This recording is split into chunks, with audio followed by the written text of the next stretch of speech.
तो hi everyone, स्वागत है आप सभी का एक और नई वीडियो में। और आज के इस वीडियो में हम बात करने वाले हैं आपको अगर एलपी टेक्नीशियन बनना है तो आपको आईटीआई क्यों करना चाहिए और किस ट्रेड से करना चाहिए। वैसे तो आपके पास बहुत सारे ऑप्शंस हैं, पॉलिटेक्निक है, बीटेक है, लेकिन आईटीआई क्यों स्पेशल है। और आईटीआई का वह एक ऐसा ट्रेड है जो रेलवे के लिए बहुत ही ज़्यादा स्पेशल है। तो बहुत सारे आपके डाउट्स थे, तो आज के इस वीडियो में आपके सारे डाउट्स क्लियर होने वाले हैं। चलिए बिना टाइम वेस्ट किए स्टार्ट कर देते हैं आज के अपने इस वीडियो को। तो चलिए सबसे पहले आपको बताता हूँ कि आपको आईटीआई क्यों करना चाहिए। आपके पास बीटेक का ऑप्शन भी है, पॉलिटेक्निक का ऑप्शन भी है। जब आपके पास इससे ज़्यादा बड़ी क्वालिफिकेशन के ऑप्शंस हैं तो आप आईटीआई क्यों करें। देखिए, अगर आप पॉलिटेक्निक या फिर बीटेक करते हैं तो आप सिर्फ एएलपी बन पाएंगे। क्या? एएलपी। लेकिन अगर आप आईटीआई कर लेंगे तो आपके पास दोनों ऑप्शन रहेंगे।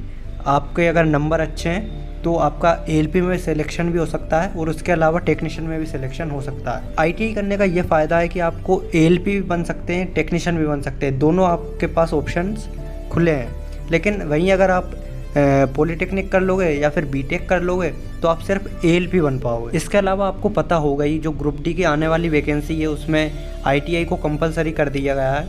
अगर आपने 12th की है तो आप ग्रुप डी में फॉर्म अप्लाई नहीं कर पाओगे, उसके साथ में आपको आईटीआई होना बहुत ही ज़रूरी है। तो इसलिए एक आईटीआई बहुत ही महत्वपूर्ण चीज़ हो जाती है आपके लिए, क्योंकि इससे आपको रेलवे में जाने के 3 ऑप्शन मिल जाएंगे, एएलपी, टेक्नीशियन, इसके अलावा ग्रुप डी। तो इन्हीं सब कारणों की वजह से आईटीआई आपके पास एक बेहतरीन ऑप्शन है और आईटीआई को कभी भी हल्के में नहीं लेना चाहिए। तो ये तो बात कर ली हमने आईटीआई की। अब इसके अलावा आईटीआई आपको कौन से ट्रेड से करना चाहिए जिससे कि आपको आगे चलकर कोई भी परेशानी का सामना ना करना पड़े।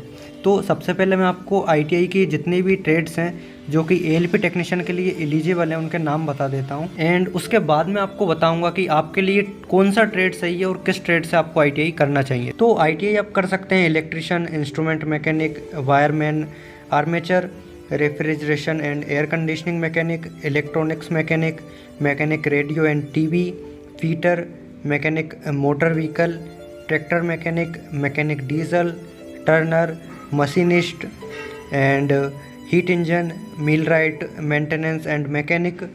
तो ये बहुत सारे ऑप्शंस हैं, इन सब से आप आईटीआई कर सकते हैं। देखिए, आईटीआई ट्रेड्स के आपके पास बहुत सारे ऑप्शंस हैं, लेकिन इन सब में जो आपका सबसे एक मोस्ट इम्पोर्टेंट ट्रेड है वह है आपका इलेक्ट्रिशियन। अब इलेक्ट्रिशियन क्यों है, ऐसे ही मैं नहीं कह रहा हूँ, क्योंकि इलेक्ट्रिशियन क्या है कि आपको पता होगा जब आपका सीबीटी एग्ज़ाम होगा एएलपी टेक्नीशियन का तो उसमें पीसीएम रहता है, फिजिक्स, केमिस्ट्री, मैथ्स, ठीक है। इसके अलावा जब आपका सीबीटी 2 होता है तो उसमें आपकी रहती है क्या, बेसिक साइंस एंड इंजीनियरिंग।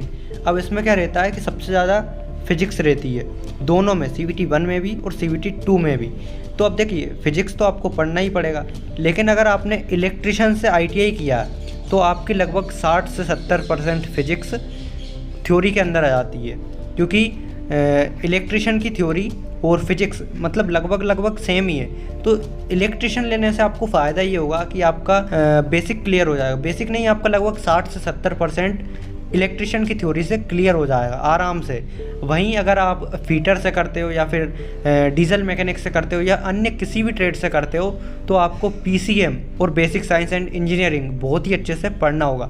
अब मैं ये नहीं कह रहा हूँ कि आपको इलेक्ट्रिशियन से आईटीआई करने के बाद बिल्कुल पढ़ना ही नहीं पड़ेगा, पढ़ना पड़ेगा, लेकिन जो दूसरे ट्रेड्स वाले हैं उनको जितना पढ़ना पड़ेगा उससे आपको बहुत ही कम पढ़ना पड़ेगा। इसके अलावा अगर आपने इलेक्ट्रिशियन लिया है तो आपका दोबारा से जब आप पीसीएम की तैयारी करोगे तो आपका रिवीजन हो जाएगा।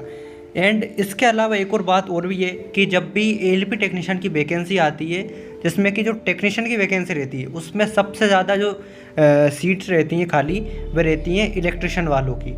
अब इलेक्ट्रिशियन वालों की क्यों रहती है, क्योंकि अपना जो इंडियन रेलवे से पूरी तरीके से अब इलेक्ट्रीफाइड हो रहा है और आगे चलकर और भी ज़्यादा होने वाला है। तो इलेक्ट्रिशियन की हमेशा कमी रहती है रेलवे में, इसीलिए इलेक्ट्रिशियन से आईटीआई करना आपके लिए सबसे ज़्यादा प्रॉफिटेबल रहने वाला है। तो आशा करता हूँ कि वीडियो का टॉपिक आपको पसंद आया होगा, वीडियो पसंद आई होगी, एंड मिलते हैं किसी नई वीडियो में नए टॉपिक के साथ। तब तक के लिए जय हिंद, वंदे मातरम। आपके सामने एक बड़ा सा रेड बटन है। हाँ, है। दबा दिया।